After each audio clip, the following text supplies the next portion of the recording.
मुंबईमध्ये प्रभादेवी सर्कलच्या सुशोभीकरणावरून राडा झाला। प्रभादेवीमध्ये ठाकरे आणि शिंदेचे कार्यकर्ते भिडले। सर्कलवर दोन्ही गटाच्या कार्यकर्त्यांमध्ये वाद झाला। चौथी जिल्हा परिषदांमधील अध्यक्षपदाचं आरक्षण जाहीर झालं आहे। स्थानिक स्वराज्य संस्थांच्या निवडणुकीबाबत हालचालींना वेग आल्याचं दिसतंय। बिहारमध्ये काँग्रेसनं सोशल मीडियावर मोदींच्या मातोश्रींचा AI निर्मित व्हिडिओ पोस्ट केला। त्यामुळे भाजपनं आंदोलन करत याचा निषेध केला। दरम्यान भाजप कार्यकर्त्यांनी जोरदार घोषणाबाजीही केली।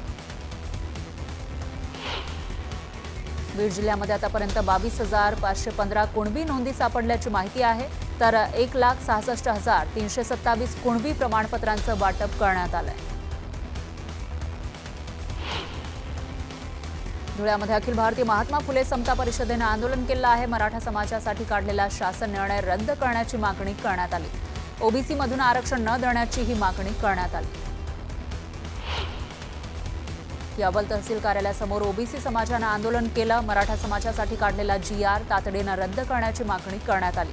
GR रद्द न केल्यास ओबीसी समाज हा तीव्र आंदोलन करणार असा इशारा देण्यात आला। हिंगोलीमध्ये बंजारा समाजानं उपोषण केलं आहे। ST प्रवर्गातून बंजारा समाजाला आरक्षण देण्याची मागणी करण्यात आली। दरम्यान बंजारा समाजाच्या तरुणांनी रॅलीही काढली।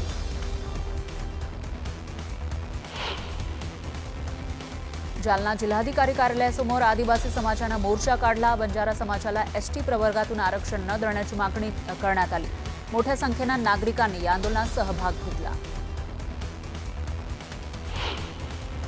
लातूरच्या रेणापुरात ओबीसी आरक्षणाच्या मुद्द्यावरून 35 वर्षीय तरुणानं आत्महत्या केली।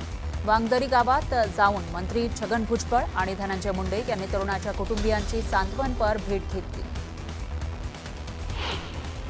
लातूरमध्ये RPI नेते सचिन खरात यांनी भरत कराड याच्या कुटुंबियांची भेट घेतलेली आहे। यावेळी त्यांनी कुटुंबियांचं सांत्वन केलं, तर कुटुंबाला शासकीय नोकरी द्या आणि 10 लाखाची मदत देण्याची मागणी त्यांनी मुख्यमंत्र्यांकडे केली आहे। कोल्हापूरमध्ये काँग्रेस खासदार प्रणिती शिंदे पालिकेच्या अधिकाऱ्यांना त्यांनी धारेवर धरलं। 40 कोटी रुपयांचा कामाचा आढावा घेताना प्रणिती शिंदेंनी अधिकाऱ्यांना खडसावलं। नांदेडमध्ये उत्पादन शुल्क विभागाच्या कार्यालयामध्ये महिलांनी मोर्चा काढला। कला मंदिर परिसरातील दारूचं दुकान बंद करण्याची मागणी करण्यात आली। मागणी पूर्ण न केल्यास तीव्र आंदोलनाचा इशारा देण्यात आला।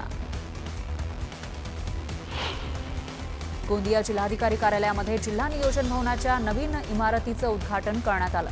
पालकमंत्री बाबासाहेब पाटील यांच्या हस्ते हे उद्घाटन करण्यात आलं, तर यासाठी 7 कोटी रुपयांचा निधी खर्च करण्यात आला।